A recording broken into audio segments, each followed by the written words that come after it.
اب یہ ہمارے وزیر اعظم کا دعویٰ کہ اس میں سب کو آن بورڈ لیں گے. جی تاجک ہزارہ ازبک برادری کے لوگوں کو بھی آن بورڈ لینا چاہیے اور اس حوالے سے باتیں بھی چل رہی ہیں. ایسا لگتا یہ ہے کہ طالبان اپنے پیرامیٹرز میں جو لوگ آئیں گے انہی کو ہی لیں گے, وہ کسی پریشر میں نہیں آئیں گے. ابھی تک کا جس طریقے سے لگ رہا ہے کہ انہوں نے جو تشکیل دی ہے گورنمنٹ, ابھی تک جو انہوں نے سیٹ اپ دیا ہے اس میں سمجھتا ہوں کہ ان کی اپنی مرضی شامل ہے, اور انہوں نے وہی سیٹ اپ دیا جو انہوں نے پہلے سے سوچ کے رکھا ہوا تھا. حالانکہ اگر دیکھا جائے تو دنیا یہ سمجھ رہی تھی کہ جو ملا برادر ہیں وہ وزیر اعظم ہوں گے, لیکن وہ نائب وزیر اعظم ہوئے اور 2 میں سے 1 ہوئے. تو جو انہوں نے سسٹم چلانا ہے جس طریقے سے وہ اسی طرح پیش کرتے ہوئے نظر آ رہے ہیں, لیکن ساتھ ساتھ وہ یہ بھی کہتے ہوئے نظر آ رہے ہیں کہ ہم اس میں بہتری لائیں گے, ہم اس میں ایسے کریں گے اور جیسے دنیا چاہ رہی ہے. تو کیا واقعی ایسا ہوگا؟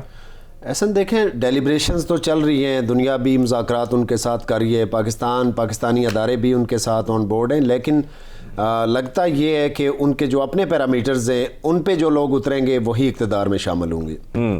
اور جو جن کو ہم بڑے بڑے گروپس کہتے ہیں, ابھی تک کے حالات سے نہیں لگتا کہ ان لوگوں میں سے کسی بندے کو لیں گے.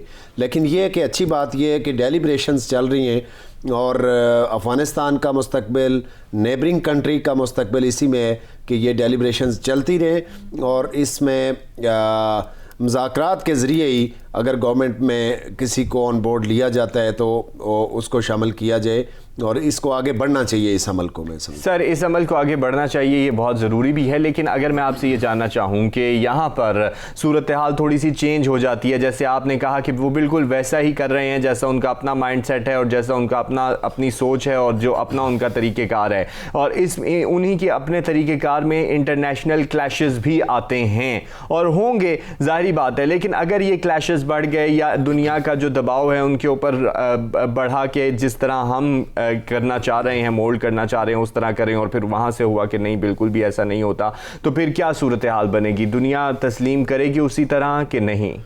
دیکھیں ایسن کلیش اور پریشر کا ٹائم وہ تھا کہ جب وہ ٹیک اوور کر رہے تھے. اگر اس وقت انہوں نے کسی پریشر کو ملحوظ نہیں رکھا اور دیکھیں کہ امریکہ کو وکیٹ کرنا پڑا, باقی طاقتوں کو وکیٹ کرنا پڑا, تو مجھے لگتا یہ ہے کہ اس طریقے سے وہ پریشر کو نہیں لیں گے. مین ان کی ول اور اپنی ان کی مرضی صحیح نہیں. آپ جس پریشر کی بات کر رہے ہیں, آپ جس پریشر کی بات کر رہے ہیں وہاں پہ تو زلمے خلیلزاد نے بھی انکشافات کیے ہیں کہ اگر اشرف غنی وہاں سے نہ جاتے تو جو انتقال اقتدار ہے وہ اچھے طریقے سے ہوتا, اس طریقے کی ہبڑ دبڑ نہ ہوتی وہاں پہ جس طرح کی صورتحال ہوئی, ایئرپورٹ کی کنڈیشن ہوئی اور دیگر معاملات, انٹرنل جو معاملات ان کے ہوئے. تو اگر اشرف غنی نہ وہاں سے فراری اختیار کرتے تو ایسا نہ ہوتا. تو اس انتقال اقتدار کے تو پہلے سے ہی مذاکرات ہوئے تھے اور کہ ہم انٹرنس نہیں دیں گے, لیکن اشرف غنی صاحب وہاں سے نکل دیے اور پھر یہ تمام صورتحال دیکھنے میں آئی. دیکھیں ایسا ڈیلیبریشن اور مذاکرات تو چلتے رہے, اس میں تو کوئی شک نہیں, لیکن دیکھیں کہ جو طالبان آگے بڑھے, انہوں نے ٹیک اوور کیا, انہوں نے گورنمنٹ لی اور اپنی گورنمنٹ کو تشکیل دیا, تو اس میں مجھے نہیں لگتا کہ انہوں نے بہت زیادہ کو پریشر لیا ہے کسی سائڈ سے. صحیح. اور اب تو ان کی گرپ ہو چکی ہے, اب تو موسٹلی افغانستان پہ ان کا قبضہ ہے, ان کی گورنمنٹ جو وہ تشکیل ہو چکی ہے. تو اب یہ ہے کہ یہ چیزیں پریشر اور دباؤ کے بجائے میں سمجھتا ہوں کہ یہ ڈیلیبریشن سے چیزیں اگر آگے بڑھیں تو وہ افغانستان کے لیے بھی بہتر ہوگا اور نیبرنگ کنٹری کے لیے بھی یہ بہتر ہوگا. صحیح. لیکن افغانستان کی اگر انٹرنل صورتحال کی بات کریں تو افغانستان میں جس طرح جلال آباد میں 3 دھماکے ہوئے اور افغانستان میں 4 دھماکے ہوئے ہیں, طالبان پر بھی حملہ ہوا اور افراد جاں بحق بھی ہوئے, زخمی بھی ہوئے, تو اندر انٹرنل بھی ایسی قوتیں اور فورسز ہیں جو یہ شو کرنے کی کوشش کر رہی ہیں کہ ہم بھی یہاں پہ موجود ہیں, ہم سے بھی مذاکرات کیے جائیں. تو ان کو کس طریقے سے طالبان جو ہے ٹیبل پر لاتے ہوئے آپ کو نظر آتا ہے؟ دیکھیں احسن, یہ بالکل آپ نے صحیح پوائنٹ آؤٹ کیا کہ وہاں پہ اس طرح کے انٹرنل جو اس طرح کی چیزیں ہائی لائٹ ہو رہی ہیں, لیکن میں سمجھتا ہوں کہ طالبان کی رٹ بہت سٹرونگ ہے. اچھا. جس علاقے میں ان کی گورنمنٹ بنی ہے اور جس علاقے میں ان کا قبضہ ہے, وہاں پہ ان کی رٹ بہت مضبوطی سے اور بہت ڈیٹرنس کے ساتھ وہاں پہ ہے. وہاں پہ اگر کوئی کہیں پہ پروٹیسٹ ہوا ہے یا کوئی اس طرح کے کوئی سائن سامنے آئے تو وہ وہاں پہ انہوں نے اوور کم کر لیا ان چیزوں کو. تو مجھے یہ لگتا ہے کہ ان چیزوں سے پروٹیسٹ سے, ریزسٹنس سے مجھے نہیں لگتا کہ طالبان کو پریشرائز کیا جا سکے گا. لیکن وہاں پر القاعدہ بھی موجود ہے, TTP بھی موجود ہے, داعش بھی موجود ہے, اور بھی بہت سے گروپس موجود ہیں. میں سمجھتا ہوں کہ وہاں پہ بے شک آپ ٹھیک پوائنٹ آؤٹ کر رہے ہیں کہ باقی گروپس ہیں, لیکن چونکہ ان کا ٹیک اوور ہو چکا ہے, وہ اپنی گرپ ہر جو گزرتا لمحہ ہے ان کی گرپ افغانستان کے اندر مضبوط ہوتی جا رہی ہے.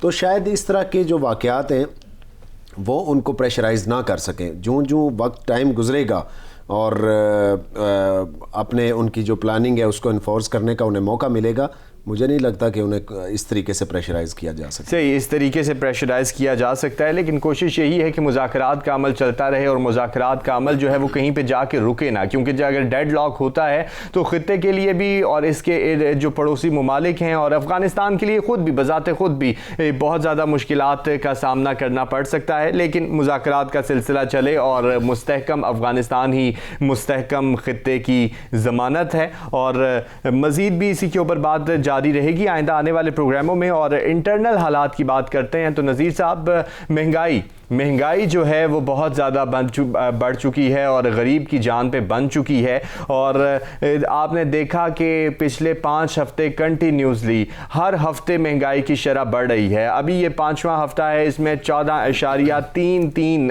جو ہے مہنگائی کی شرح بڑھی, اور یہ کوئی ادھر ادھر کے ادارے نہیں بتاتے, یہ ادارے شماریات جو حکومت کے گورنمنٹ کے انڈر ہوتا ہے وہی بتا رہا ہے کہ اتنی مہنگائی ہو چکی ہے.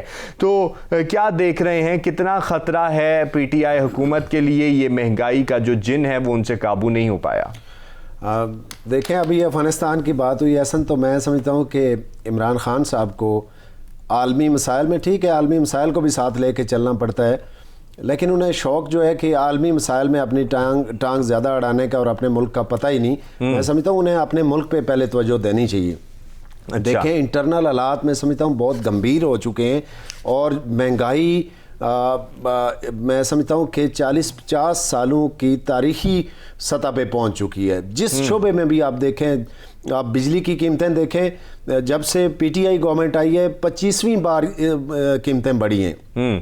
اس کے بعد جو لائف سیونگ ڈرگز ہیں 13 بار ابھی تک گورنمنٹ جو ہے وہ ریوائز کر چکی ہے, بڑھا چکی ہے, اور کئی دفعہ ایسی 15-15, 20-20 اور 25% جو ہیں وہ پرائسز رائز ہوئی ہیں. اور وہ دوائیاں جو زندگی بچانے کے لیے بہت ضروری ہوتی ہیں اور اسی ٹائم انسٹنٹ دی جائیں, وہ اتنی مہنگی ہو چکی ہیں کہ غریب آدمی بس میں نہیں رہا. اس کے بعد کھانے پینے کی, اب دیکھیں آٹا بنیادی چیز ہے, 140 روپے بڑھ چکا ہے, 140 روپے, دالیں, چینی, یہ بیسک نیڈز ہیں, اور ان میں یہ حال ہے. تو میں سمجھتا ہوں کہ اس سے تو عام جو فرد کی زندگی ہے وہ تو اجیرن بن کے رہ گئی ہے. آپ ایک سائڈ پہ ایک عام فرد کا جو ماہانہ انکم ہے یا ڈیلی انکم ہے اس کو دیکھیں, اور اس حساب سے اگر کمپیریزن کریں پرائسز کا, تو میں سمجھتا ہوں کہ امپاسبل ہے ان حالات میں کسی کو سروائیو کرنا. تو کنٹرول نہیں کر پا رہے, کیا وجہ ہے؟ دیکھیں وہی نااہلیت ہے. میں سمجھتا ہوں کہ اب دیکھیں, اب پہلے سٹارٹ میں ایک بات کرتے تھے کہ ہم نئے ہیں, ہمیں ایکسپیرینس نہیں ہے, لیکن 3 سالوں بعد تو یہ بات نہیں کرنی چاہیے. اب تو وہ نئے نہیں رہے, اب تو ایکسپیرینس بھی ہو گیا ہے, باقی گورنمنٹ کی پالیسیز بھی ان کے سامنے ہیں, اور لیکن اتنا زیادہ پرائسز جو ہیں ہر چیز کی, اور خاص کر کے پیٹرولیم مصنوعات, ابھی دیکھیں 5 روپے پر لیٹر پیٹرول اور 5 روپے سے زائد پر لیٹر ڈیزل پہ قیمتیں. سمری 1 روپے کچھ اشاریہ کی تھی, اور 5 کی منظوری. یہ جو پرائسز ہے نا, یہ صرف پیٹرول پہ نہیں اس کا اثر پڑتا, ٹرانسپورٹیشن ہر چیز کا تعلق پڑتا ہے, اس کا جو تعلق ہے ہر روزمرہ کی چیز سے, ٹرانسپورٹیشن پہ ہے, کرایوں پہ. عام سی چیز لے لیں, جس طرح کہ کسی نے سفر کرنا ہے تو اس کے کرایوں کے اوپر ہوگا, جو گاڑی میں بیٹھے ہوئے لوگ ہوں گے, جو گاڑی چلانے والے لوگ ہوں گے, وہ یہ کہیں گے کہ ہمیں پیٹرول مہنگا پڑ رہا ہے تو ہم کرائے کیوں نہ بڑھائیں. اور یہاں پر تضاد نظر آتا ہے, اگر منڈیوں میں چیزیں پہنچانی ہوں تو بھی ٹرانسپورٹیشن کے ذریعے سے ہے, اگر وہاں سے اٹھا کے لانی ہو تو بھی ٹرانسپورٹیشن کے ذریعے سے ہے. عام بندے کی بات کریں, عام بندہ کچھ نہ ہو تو اس کے پاس 70 کا کوئی پرانا ماڈل تو ہوگا, وہ اس میں پیٹرول تو ڈلواتا ہوگا, وہ کس طرح آئے جائے گا؟ بالکل احسن, یہ پیٹرولیم مصنوعات کے قیمتوں کی رائز نے ہر چیز پہ اثر ڈالا ہے. اور میں اب دیکھیں کہ جیسا آپ نے کہا کہ سمری 1 روپے کی تھی اور وزیر اعظم صاحب نے 5 روپے اس پہ جو پرائسز ہیں وہ بڑھائی ہیں پر لیٹر کے حساب سے. تو یہ میں سمجھتا ہوں بہت گمبھیر ایشو ہے, اور اس پہ دیکھیں کہ اگر میں کہتا ہوں کہ اپوزیشن یا کوئی بھی پی ڈی ایم کا اتحاد یا کوئی اس ایشو پہ اگر باہر نکلتے ہیں تو میں سمجھتا ہوں کہ یہ عمران خان صاحب کے لیے بہت بڑا مسئلہ بنے گا. صحیح, الارمنگ سچویشن بن رہی ہے, الارمنگ سچویشن بن رہی ہے, ہر گھر کی آواز ہے. بریک پر جا رہے ہیں, واپس آتے ہیں تو بات کریں گے. پاکستان پیپلز پارٹی جو ہے آج مہنگائی کے خلاف احتجاج کرنے جا رہی ہے. اپارا انہوں نے کال دی ہے, عوام آتی ہے یا نہیں ان کے ساتھ, ہمارے ساتھ رہیے گا.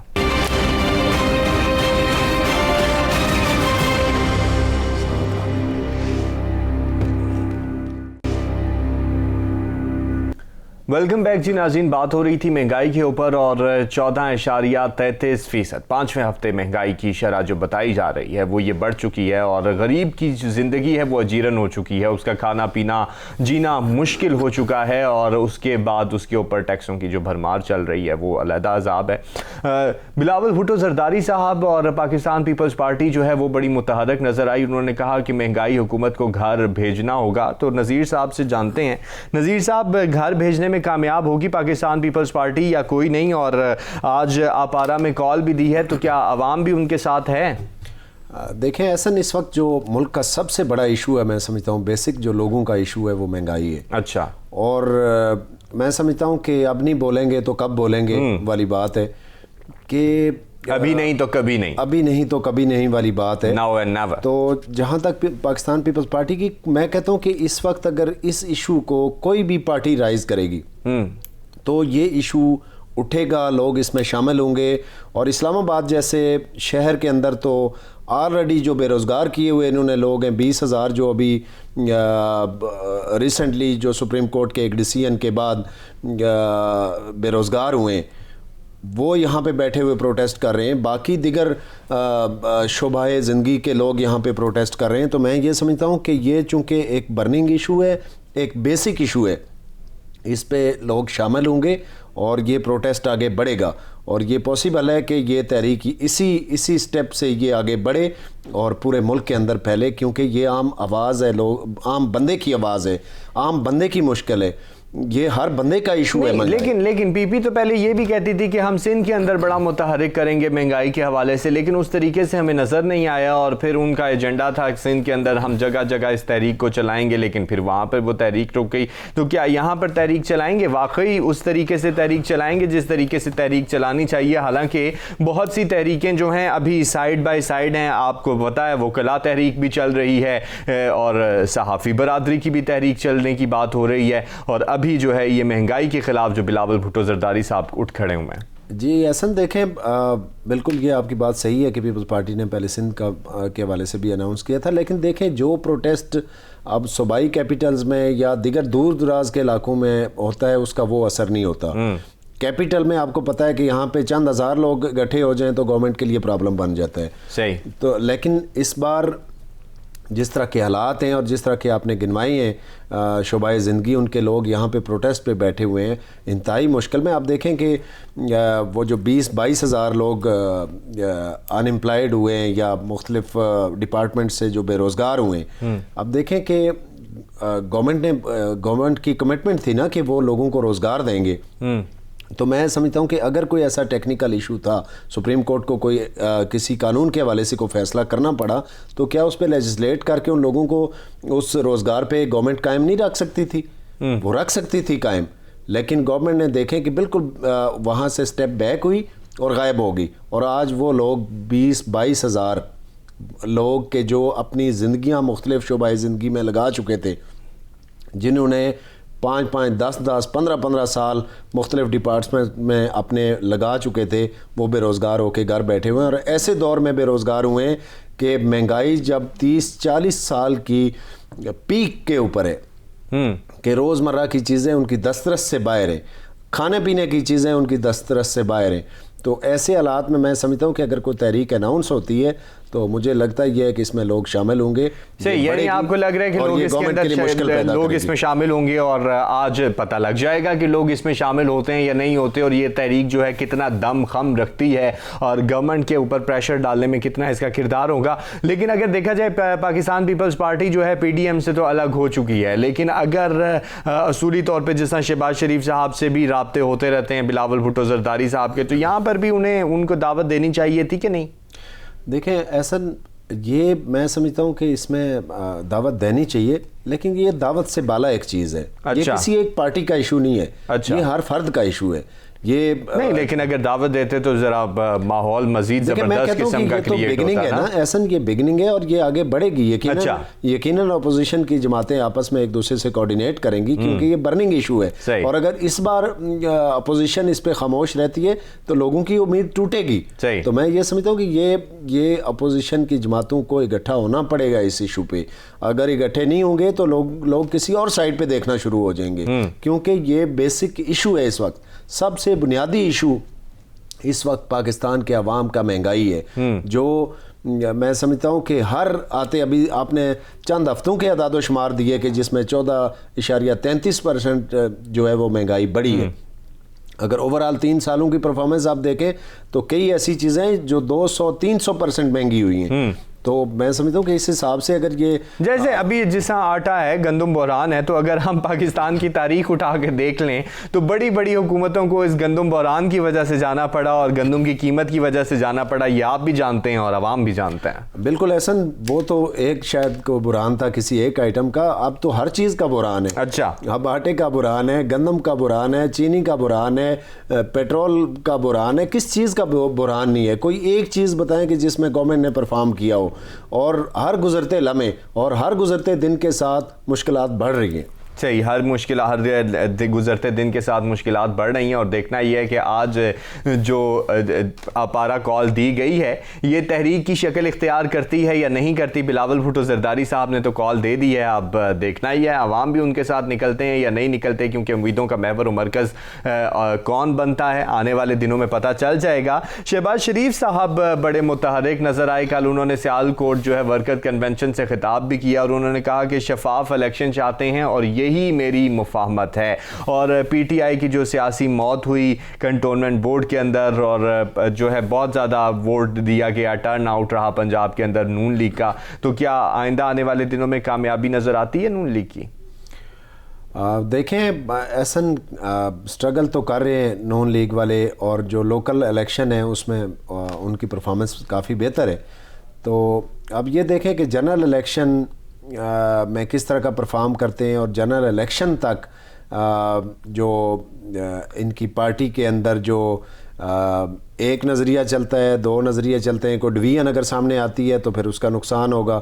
اگر یہ یونائٹ اپنے آپ کو کر لیتے ہیں اور ون مین شو رہتا ہے، کسی ایک کے ہاتھ میں سارا کنٹرول رہتا ہے، تو شاید کو بہتری آئے. لیکن ایک چیز ہے کہ جو نون لیگ کا جو ورکر ہے وہ میاں صاحب کو واپس دیکھنا چاہتا ہے. اچھا، جب تک میاں صاحب واپس نہیں آئیں گے میں سمجھتا ہوں کہ یہ بے شک مومنٹ جس طریقے سے بھی چلائیں، اور شہباز شریف صاحب کی جتنی بھی مفاہمت رہے وہ مفاہمت کارگر نہیں ہوگی، وہ کارگر نہیں ہوگی، کیونکہ ورکر ہر پارٹی کا ورکر چاہتا ہے کہ اس کی جو قیادت ہے اس کے درمیان میں ہو، اور جب درمیان میں نہیں ہوتا تو ڈیفینیٹلی اس کا فرق پڑتا ہے. تو میں سمجھتا ہوں کہ اگر تو میاں صاحب واپس آئے تو کافی بہتری آ سکتی ہے. لیکن اگر واپس نہ آئے تو پھر ان کے یہ جتنی بھی سٹرگل کریں، جتنے بھی ایفرٹس کریں، میں سمجھتا ہوں کہ اس میں شاید وہ اتنی بہتری نہ آ سکے. ابھی یہاں پہ میں آپ سے ایک اور بات بھی جاننا چاہوں گا. کنٹونمنٹ بورڈ کا حوالہ بھی دے دیا، شہباز شریف صاحب نے بھی حوالہ دے دیا. اسی کے تناظر میں یہ بات بھی جاننا چاہوں گا کہ اب وہ آپ ان کے ووٹ کی بات کر رہے ہیں، حالانکہ پنجاب میں اکثریت جو ہے وہ نون لیگ کی رہی. اگر دیکھا جائے تو پاکستان پیپلز پارٹی جو ہے وہ بہت پیچھے نظر آئی، اور یہ سوچا جا رہا تھا، کہا جا رہا تھا جس طرح پیپلز پارٹی جو ہے وکٹیں گراتی چلی جا رہی تھی پنجاب کے اندر اور دیگر صوبوں کے اندر، بلوچستان کے اندر بھی انہوں نے بڑی وکٹیں گرائیں لیکن سیٹ انہیں کوئی نہیں ملی، اور اسی طرح ان کی سیٹیں بھی کم رہیں. تو کیا وجوہات رہیں؟